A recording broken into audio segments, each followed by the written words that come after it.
Waalaikumsalam warahmatullahi wabarakatuh. Gimana kabarnya, Pak? Ibu?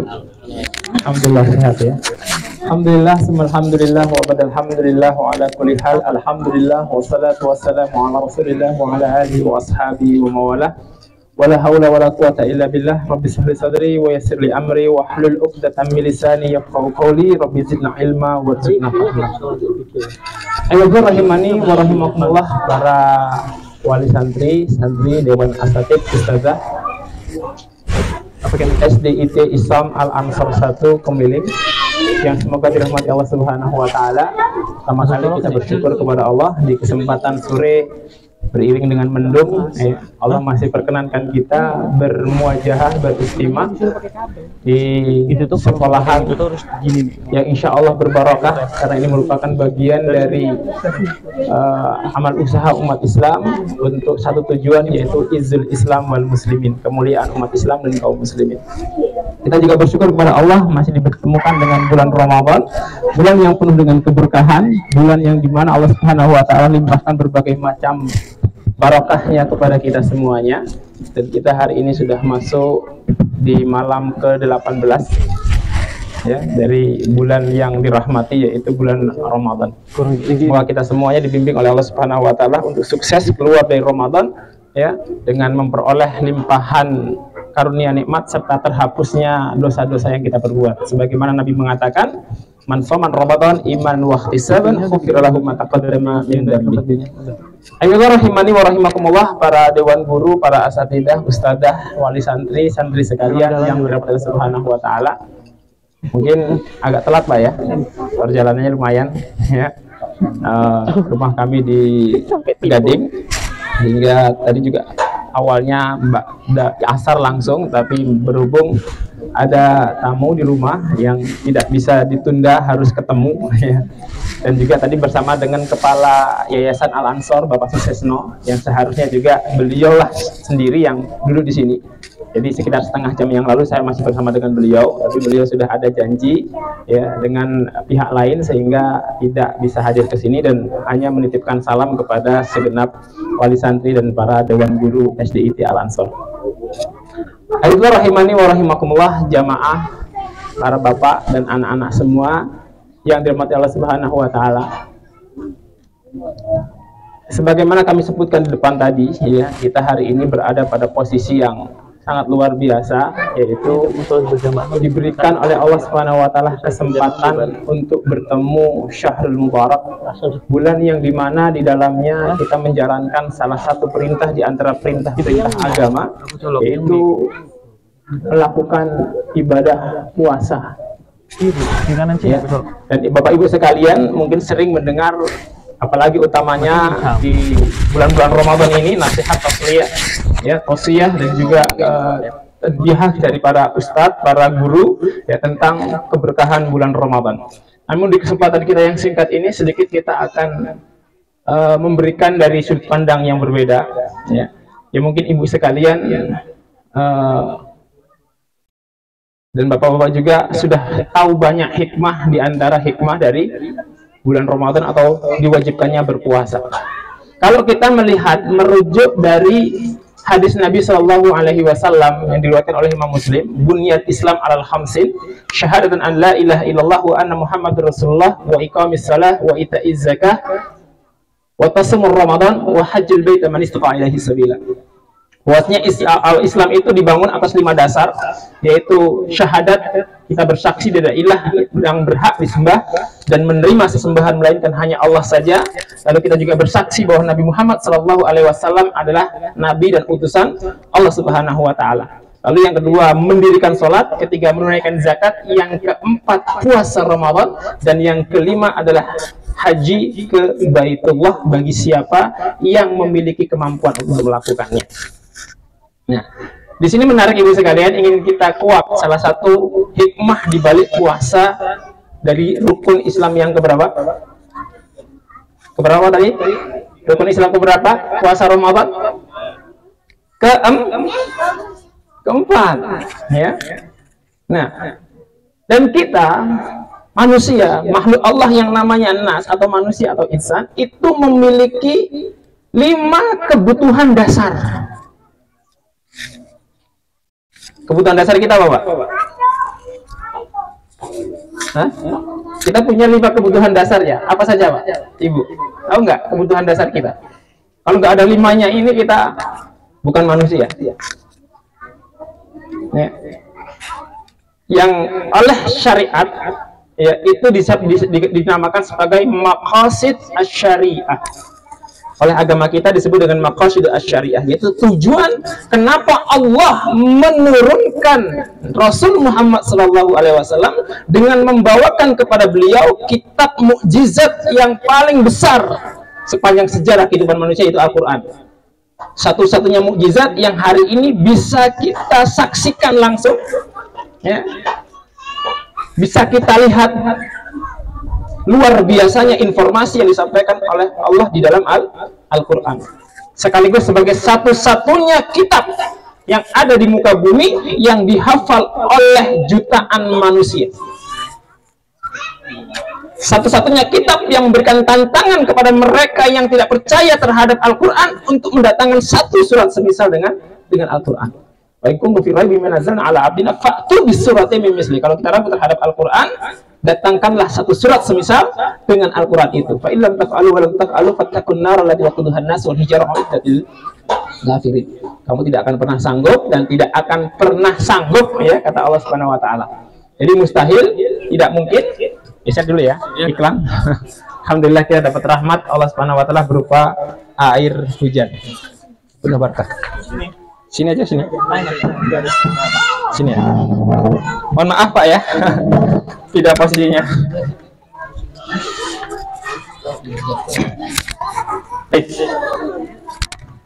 Kembali kepada materi kita tadi, kebutuhan dasar kita ada berapa, Bu? Ada 5. Tapi tahu nggak, sadar nggak? Jadi kenapa Allah kok mengutus Nabi Muhammad? Kenapa Allah kok menjadikan Islam sebagai agama satu-satunya agama yang diridhai? Kenapa Allah Subhanahu wa taala membersamai dengan Nabi Muhammad itu kitab namanya Al-Quran yang dijamin orisinalnya sampai hari kiamat dan tidak ada satu makhluk yang bisa merubahnya? Tujuannya untuk menjaga 5 kebutuhan kita, Pak, selaku manusia. Karena Al-Quran diturunkan untuk manusia, jin dan manusia. Utamanya kita nggak usah bicara bangsa jin ya. Nanti kalau di materi rupiah baru bicara bangsa jin. Kita ini materinya bangsa manusia, ya. Ya, rahimani wa rahimakumullah. Banyak orang tatkala ditanya kebutuhan dasar kita itu langsung terpikir sandang pangan. Ya, betul Bu. Kita butuh sandang dan pangan ya, butuh rumah dan juga makanan ya, butuh rezeki ya. Tapi ketahuilah bahwa sandang dan pangan itu adalah kebutuhan dasar yang paling akhir, bukan yang paling utama. Kebutuhan dasar kita yang pertama adalah apa, Bu? Apa? Kebutuhan dasar kita yang paling utama adalah agama. Ya, iman, tauhid. Itu kebutuhan dasar paling mendasar. Ya, karena kalau seseorang itu tidak punya iman, tidak punya agama, ya, maka sehebat apapun dia tidak jauh lebih mulia daripada binatang ternak. Bahkan Allah sangat tegas dalam surat Al-Anfal mengatakan, Inna syarrad dawwab indallahi alladzina kafaru fahum la yu'minun. Seburuk-buruknya binatang melata yang hidup di daratan adalah orang-orang kafir yang nggak mau beriman. Artinya iman itu betul-betul harga mati. Ya nggak boleh ditiru. Jadi itu kebutuhan dasar kita. Mendingan kita nggak punya nyawa daripada nggak punya iman. Maka dalam agama kita, ya, kita dituntut untuk mengorbankan jiwa dan raga demi iman. Ya, maka paling banyak ayat Al-Quran di dalam Al-Quran itu, ya, ayat-ayat yang memerintahkan kita untuk menjaga iman dan Islam kita. Tidak kurang dari 300 ayat, Pak, memerintahkan kita untuk menjaga iman. Jadi kalau kita membaca ayat-ayat politik, ya, kalau bicara masalah politik ya, itu ya ayat-ayat iman. Ya, tentang dakwah, tentang jihad, tentang amar ma'ruf, tentang nahi mungkar, ya, itu tujuan semuanya itu adalah supaya terjaga iman kita. Bahkan Allah Subhanahu wa taala itu dulu pernah mengangkat kaum yang sekarang dilaknat, yaitu Bani Israel. Wa anni faddaltukum alal alamin. Kami muliakan Bani Israel lebih unggul di antara alam semesta yang lainnya, bangsa manapun. Akan tapi Allah Subhanahu wa taala menurunkan laknatnya karena Bani Israel tidak mau menerima Nabiullah Muhammad sallallahu alaihi wasallam. Sehingga Allah menurunkan ayatnya, kuntum khaira ummah. Pengganti umat terbaik adalah kalian, umatnya Nabi Muhammad. Kenapa? Karena kalian ta'muruna bil ma'ruf wa tanhauna 'anil munkar wa tu'minuna billah. Karena kalian senantiasa menyuruh untuk orang beramar ma'ruf nahi munkar yang tujuannya menjaga iman. Ya, yang semuanya itu dasarnya karena cinta kepada Allah Subhanahu wa taala. Itu yang pertama. Maka rukun Islam kita yang pertama adalah syahadat asyhadu alla ilaha illallah wa asyhadu anna muhammadar rasulullah. La ilaha illallah kalimatut tauhid, kalimatul iman. Kalimat yang paling tinggi, kalimat yang paling mulia, kalimat yang akan menyelamatkan kita kehidupan dunia sampai akhirat. La ilaha illallah. Maka la ilaha illallah harga mati. Bu ya. Baik. Sedangkan kebutuhan dasar kita yang kedua apa? Ya, maka syariah, tujuan Allah menurunkan syariat selain manusia supaya terjaga fitrahnya yaitu iman, maka yang kedua adalah supaya terjaga nyawa, Pak. Jadi agama kita itu betul-betul melindungi nyawa. Nyawa itu hal yang sangat mahal, menduduki posisi kedua dari sesuatu yang paling penting yang harus dimiliki manusia setelah iman, yaitu nyawa. Maka dalam Islam, kalau ada orang yang menumpahkan darah, membunuh tanpa alasan yang dibenarkan, tidak lain tidak bukan hukumannya harus qisas. Ya ayyuhalladzina amanu kutiba alaikumul qisas fil qatla. Wahai orang-orang yang beriman, diwajibkan atas kalian qisas dalam pembunuhan. Apa? Bunuh balas bunuh. Karena ini yang paling mujarabah. Kalau ada orang hobi bunuh, kalau ada hubungan qisas, nggak akan mungkin dia bisa membunuh berkali-kali. Karena apa? Hukumannya adalah qisas. Dan dalam Al-Quran, surat Al-Baqarah khususnya, kalimat kutiba itu ada 4, tapi yang terkenal cuma Al-Baqarah 183. Kutiba alaikumus siyam, yang nanti akan kita bahas. Ya. Ya, jadi nyawa itu luar biasa, maka jangan sembarangan berurusan dengan nyawa. Ya. Saya singkat saja, waktunya sebentar. Yang ketiga, kebutuhan dasar kita, ya, setelah kita punya agama, punya nyawa apa, Bu? Setelah kita hidup, yang paling penting yaitu kehormatan, betul nggak? Iya. Hidup, ya, dina-dina nggak punya kehormatan bagaimana, ya? Maka ini juga syariat menjaga itu supaya kehormatan tetap dijaga. Allah menurunkan syariat, ya, dengan adanya syariat nikah, dengan adanya syariat zakat. Loh, apa kaitannya nikah sama zakat? Ini kalau mau dikulik panjang lebar, Pak, ya. Tapi intinya dengan pernikahan itu terjadilah kemuliaan. Keturunannya diakui. Bagaimana kalau orang selingkuh, coba? Ya, yang nggak jelas orang tuanya. Sampai terfitnah salah orang tua anaknya yang dikatakan anak haram, padahal anaknya nggak tahu apa-apa. Itu salah kaprah. Ya. Orang kalau menikah punya keturunan senang benar. Karena apa? Fitrah dia. Ya. Dan menjaga keberlangsungan, menjaga kehormatan. Hormat, ya. Mulia kalau punya anak keturunan dari pernikahan ya yang sah.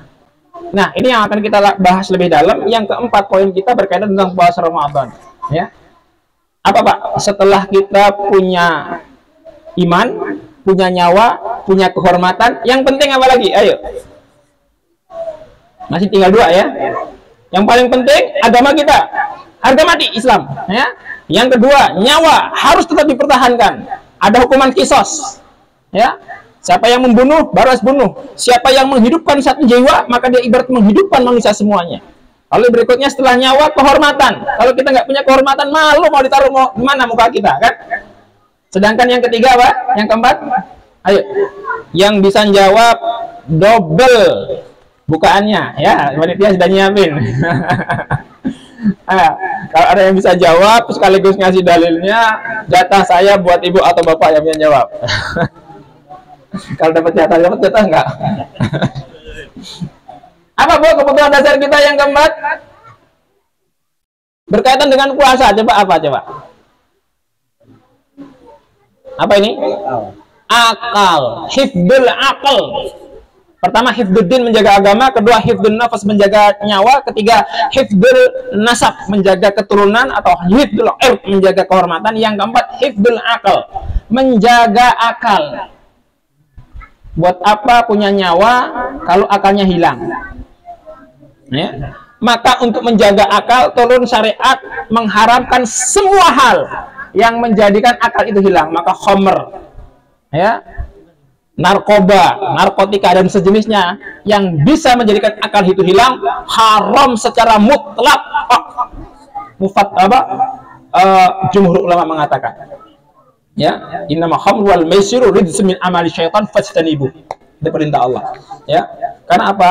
Akal hilang. Kalau akal sudah hilang, ya sudah, ya, dia akan berlaku layaknya hewan. Nah, apa kaitannya dengan puasa? Nah, dalam puasa ini ibadah yang lain daripada yang lain. Kenapa? Karena Allah sendiri menyatakan dalam hadis qudsi, as-saumu li wa anna ajzi bihi. Puasa itu untukku kata Allah, dan akulah yang akan menjaganya. Akulah yang akan membalasnya. Jadi malaikat pun nggak tahu pahala puasa, Pak. Kalau pahala sholat tahu, ya, di rumah 1 derajat, di masjid bagi laki-laki 27 derajat. Setiap derajatnya lipatnya seberapa, ya. Tapi untuk puasa malaikat cuman kasih tulisan ini hamba puasa, ya. Maka ulama menjelaskan apa yang Allah Subhanahu wa taala maksud dengan anna adzibihi, ya. Maka ada ulama yang jelaskan di antara balasan yang Allah Subhanahu wa taala berikan kepada mereka ahli shaim adalah mereka memiliki akal yang sehat. Ya. Ahli shaim Allah akan berikan kepadanya ilmu yang namanya ilmu hikmah. Tapi bukan ilmu hikmah yang belajarnya sama Gus Samsudin, ya, yang ada di Blitar sana, ya, walaupun pondoknya pondok apa itu, ya, pelajari ilmu hikmah gitu, ya, atau ilmu hikmah dengan ritual-ritual tertentu, ya, yang tidak ada syariatnya. Tapi kalau ritualnya puasa Ramadan, ritualnya puasa Senin Kamis, ritualnya puasa Ayamul Bid, ritualnya puasa Daud, nah itu ada contoh semuanya, dan itu merupakan bagian ritual yang memang betul-betul mencerdaskan dan menjadikan hikmat. Apa itu hikmah? Hikmat itu adalah ilmu yang tatkala seseorang itu memilikinya menjadikan dia lebih dekat kepada Allah. Ilmu yang menjadikan dia bertambah rasa takutnya kepada Allah. Kalau ada orang berilmu, ilmunya tinggi, bahkan mungkin hafal Quran, bakal hafal banyak hadis, ya, hafal berbagai macam fatwa-fatwa ulama, tapi dengan hafalannya itu tidak menambah kualitas ibadah dia kepada Allah, maka itu tidak ada hikmahnya, Pak. Ya, dan hikmah itu ilmu yang tidak bisa dipelajari. Bahkan sampai universitas paling terkenal sekalipun tidak bisa meraih namanya ilmu hikmah. Dan Allah mengatakan, "Wa may yu'tal hikmah faqad utiya khairan katsira." Siapa yang diberikan hikmah oleh Allah, dia telah diberikan kebaikan yang teramat banyak. Dan salah satunya adalah dengan kita menjalankan ritual ibadah puasa.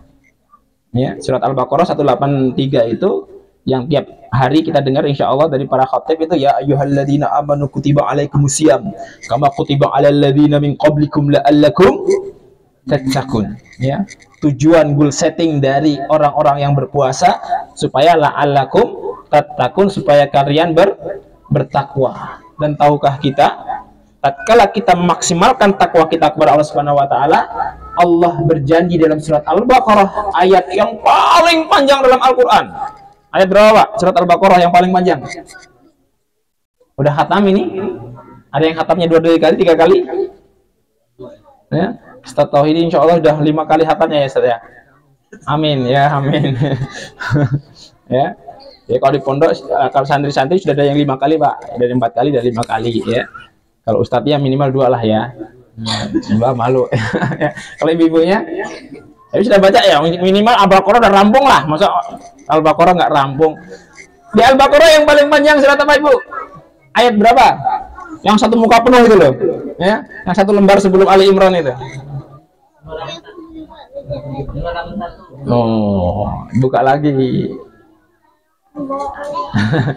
Ya, 281 tambah 1 282. Ingat Bu ya. Itu paling panjang satu muka penuh itu ya. Nah, itu di akhir yang lembar paling bawah sendiri ada kalimat begini berbunyi. Ya, fattaqullah wa yu'allimukumullah. Maksimalkan kamu takwa kepada Allah, Allah akan ngajari kamu. Jadi bagi orang yang bertakwa, memaksimalkan usaha dia untuk senantiasa bertakwa kepada Allah, Allah akan ajarkan kepadanya berupa ilmu tadi, hikmah. Ya. Semua para nabi diberikan hikmah. Nah, akan tetapi dalam Al-Quran Allah mengkhususkan hikmah itu kepada Nabi Daud dan Sulaiman. Kenapa Nabi Daud dan Nabi Sulaiman? Karena kebetulan Nabi Daud dan Nabi Sulaiman itu ayah bapak Pak ya. Nabi Daud itu bapaknya, Nabi Sulaiman anaknya. Ini nabi sekaligus raja, penguasa. Ya. Nah, kalau penguasa zaman dulu sekaligus dia merangkap jadi hakim, Mbak. Jadi kalau ada masalah di masyarakat, dia yang harus menyelesaikan masalah itu. Dan terkadang masyarakat yang plural, yang banyak jenisnya itu, banyak macamnya itu, masalahnya pun beragam. Dan terkadang walaupun sudah ada hukum tetap di sebuah masyarakat, kalau di negeri kita ada KUHP umpama gitu, itu tidak selalunya bisa menjadikan hukum itu adil. Maka hanya sifat hikmah lah yang mampu menjadikan hukum itu menjadi adil. Maka luar biasanya Pak, sangat luar biasanya negeri yang kita cintai Indonesia ini, ternyata landasan hukum negaranya yang namanya Pancasila itu semua diilhami oleh para founding father pendiri bangsa kita itu dari maqasid syariah. Ya. Kalau tadi hifdzuddin, Pancasila yang pertama Bapak, ketuhanan yang maha esa. Yang kedua hifdzun, nafas menjaga nyawa, kemanusiaan yang adil dan beradab. Ya. Habis itu hifdzul ard, hifdzun nasab, menjaga kemuliaan, ya. Persatuan itulah yang menjaga keberlangsungan hidup kita. Dan yang keempat, kerakyatan yang dipimpin oleh hikmat. Nah, kebijaksanaan, permusyawaratan, perwakilan, hikmat. Tadi apa? Yaitu orang-orang yang punya hikmat, yang harusnya dipilih itu mereka yang seharusnya rajin berpuasa. Karena Allah akan bimbing kalau orang itu rajin berpuasa. Ya? Orang itu akan dibimbing oleh Allah Subhanahu wa Ta'ala. Maka tatkala Nabiullah Sulaiman, ya, Nabiullah Daud alaihissalam pada waktu itu menghadapi permasalahan yang pelik, yaitu datang dua orang ibu-ibu dengan membawa satu bayi buat rebutan bayinya. Ini anakku, ini anakku, ini anakku. Nggak ada yang ngalah, nggak ada CCTV, ya, nggak ada tes DNA, nggak ada saksi mata. Ini sebenarnya anaknya siapa? Bingung semuanya, nggak ada yang bisa ngalah. Tapi karena seorang nabi diilhami oleh Allah Subhanahu wa Ta'ala sifat hikmah, akhirnya memutuskan suatu keputusan yang awalnya tidak logis, yaitu apa? Ya udah, kalau nggak ada yang ngalah, dibelah saja bayinya, kan adil. Kan ada yang mau ngalah, Bu. Ya, dibelah jadi dua. Ya, satu-satu. Nah, maka dari keputusan ini ketahuanlah siapa ibu yang sebenarnya. Yang ibu bukan sebenarnya mengatakan, ya udah itu betul adil, secara logika adil, nggak ada yang mau ngalah, nggak ada saksi, ya. Tapi ibu yang betul-betul punya perasaan satu kaitan, mendingan anak saya dirawat orang daripada dia mati. Makanya nggak usah ya Nabiullah, udah biarin dia saja yang rawat daripada dia mati. Enggak, ini harus benar saya dua kayak, biar adil, gitu kan? Enggak, saya ikhlas, saya ikhlas ya. Kalau di situ baru kelihatan. Nah ini kalau nggak ada bimbingan, sulit untuk mengungkap itu semuanya. Dan terkadang dalam masyarakat itu banyak pelik permasalahan itu. Ya, maka kalau sekolah di kehukuman ada yang sarjana hukum, ya. Saya bukan sarjana hukum, tapi melihat kasusnya Pak Sambo, melihat kasusnya Pak Teddy, sekarang ini macam-macam gitu kan. Ya sering melihat di media sosial, ternyata rumit juga ya. Bingung juga. Terkadang sekarang melihat kasusnya Pak Tri sama Gus Nur gitu kan. Itu kan live terus gitu kan. Ini kok kayak gini ya hukum itu ya. Bingung. Wah, tuh kaca gitu ya. Ya. Dan sekarang udah menjadi rahasia umum siapa yang tebal duitnya dia yang menang ya. biar menang harus diviralkan kalau nggak punya duit gitu kan, dan seterusnya. Ya, tapi karena apa? Tidak ada hikmat. Seharusnya ada hikmat. Kalau ada hikmat dibimbing oleh Allah Subhanahu wa taala. Beres itu permasalahan. Dan luar biasa negeri kita itu Pak, landasan dasarnya. Itu pun bangsa Arab itu ngomong lihat Indonesia. Wow, kok bisa? Pas betul dengan rukun Islam yang 5, pas betul dengan maqasidul syariah yang juga jumlahnya 5, pas betul juga dengan Pancasila yang juga ada 5 silahnya. Dan yang terakhir adalah keadilan sosial bagi seluruh rakyat Indonesia. Yang kebutuhan dasar yang mendasar juga yang kelima setelah akal itu adalah harta. Ya, kita semuanya walaupun sesoleh-solehnya seseorang, Pak, ya, sezuhud-zuhudnya seseorang, ya tetap namanya hidup butuh makan, Pak. Ya, butuh tempat tinggal, ya, biar nyaman jalannya cepat nyampe ya harus punya kendaraan, gitu nih, Pak. Itu juga kebutuhan dasar kita. Tapi ingat itu yang nomor 5, Pak, ya. Dan boleh kita mencarinya, ya, bahkan wajib, ya. Akan tetapi ketahuilah bahwasanya, ya, itu menjadi kelima. Dan syariat itu menjaga, ya, menjaganya dengan apa? Menjaga harta supaya tidak terzalimi dan diambil bukan pada haknya. Maka turunlah syariat wasyariku wasyarikatu faqta'u aydiyahuma jazaa'an bima kanu ya'malun. Para pencuri itu kalau mencuri diteliti, yang nyuri itu ternyata orangnya kenyang, orang kaya kok nyuri, dalam hal ini koruptor, faqta'u aydiyahuma jazaa'an bima kanu ya'malun, potong tangannya sebagai balasan apa yang telah mereka perbuat. Oh, tapi kalau orang-orang orientalis di luar Islam kejam sekali potong-potong tangan. Tapi itulah hukuman yang paling pas, Pak. Ya, saya pernah dulu pas lagi sekolah di Solo mendampingi salah seorang ustadz, ya, dan ustadznya itu dapat kasus hukum, ya, yang kebetulan dampinginya juga itu seorang pakar hukum tata negara, namanya Bapak Yusir Iza Mahendra, kenal, Pak, ya, ketua Partai Bulan Bintang. Ya, pernah kita diskusi, ya, ustadz kita itu tanya, Pak Yusril, Anda kan pakar hukum, ya, kalau hukum yang paling baik itu seperti apa? Contohnya, ya, hukum baik itu kalau ada 3 ciri, Pak. 1, ya, dari dibikinnya sebuah hukuman itu supaya 1 ada efek jera. Ya, kenapa ada hukuman? Karena supaya jera nggak mau ngulangi lagi. Yang kedua, prosesnya cepat. Yang ketiga, biayanya ringan. Ya, kita ambil satu contoh ini, umpama mencuri. Ya, ada koruptor punya uang miliaran di rekeningnya, masih nguntil dana bansos, umpama bantuan sosial. Ini jelas bukan pencuri lapar, Pak. Kalau pencuri lapar masih tolerir, Pak. Di zamannya Umar dulu pernah ada satu kampung nyuri semua kerjaannya. Dilaporin ke Khalifah Umar, marah Khalifah Umar, setelah sidak turun, tahu kondisi masyarakatnya, yang dimarahin bukan yang nyuri, yang dicuri. Kenapa nggak ngasih yang ternyata mencuri itu terpaksa? Nanti minta tolong doa sekalian. Berapa menit lagi? Sedikit. Iya, sedikit. Di kode, oh masih 10 menit lagi, Bu, ya. Insya Allah. Ya, saya mana tadi? Ya, ada 3 itu, ya. Nah, kalau ada di zamannya Umar itu mencuri, karena apa? Ternyata yang nyuri itu dia mencuri karena lapar. Kalau nggak nyuri ya mati, itu pengharapan. Akhirnya apa? Diampuni. Kalau pencuri lapar itu diampuni. Yang dimarah siapa? Yang kaya-kaya. Ngapain kamu nggak ngasih yang miskin-miskin ini? Tapi kalau sekelas menteri, apalagi menteri sosial gitu, Bu, ya.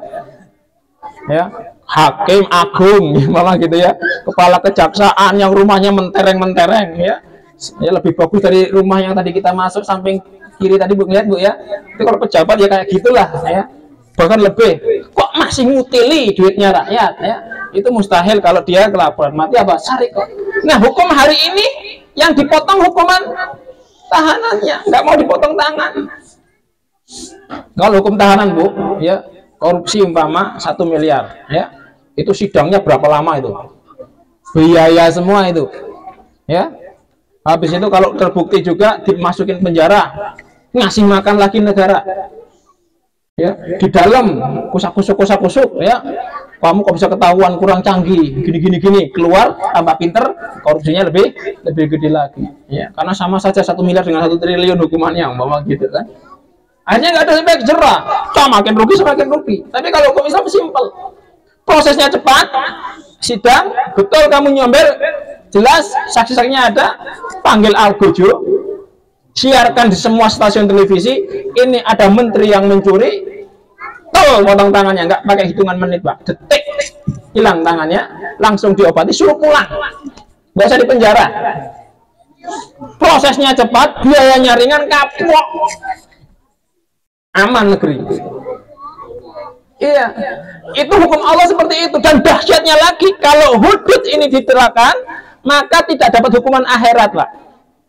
Luar biasanya, kalau hukum hudud ini dijalankan, nggak dapat hukuman akhirat, cukup di dunia saja itu sebagai kafarah penebusnya. Lah kalau hari ini luar biasa kacaunya negeri kita karena apa tadi? Menolak, seakan-akan ngeri banget potong tangan.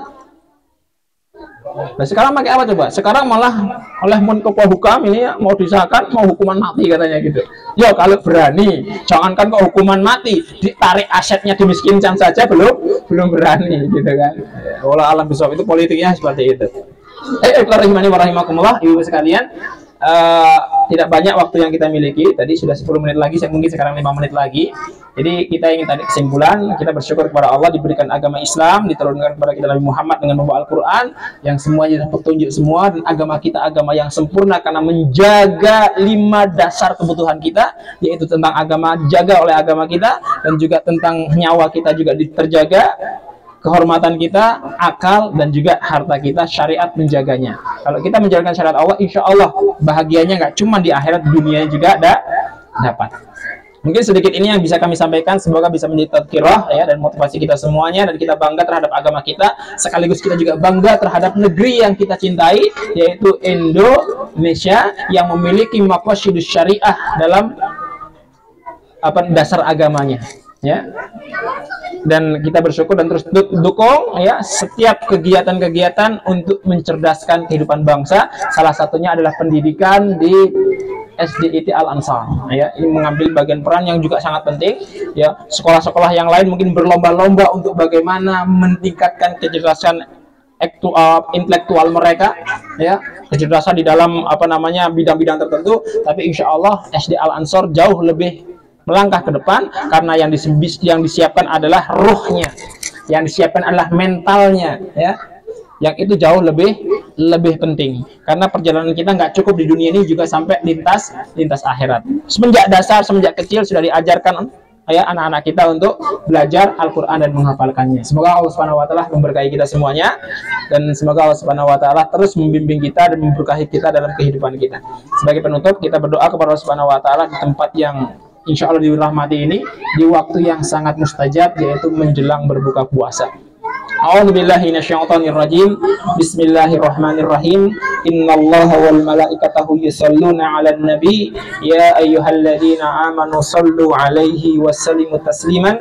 Allahumma ighfir lil mu'minina wal mu'minat wal muslimina wal muslimat al ahya'i minhum wal amwat innaka sami'un qaribun mujibud da'wat ya qadiyal hajat.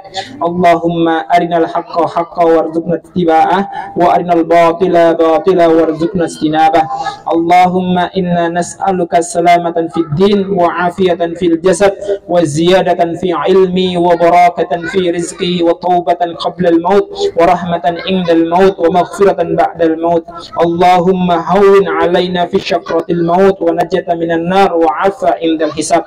Allahumma barik lana fi hadhihi syahrul mubarak.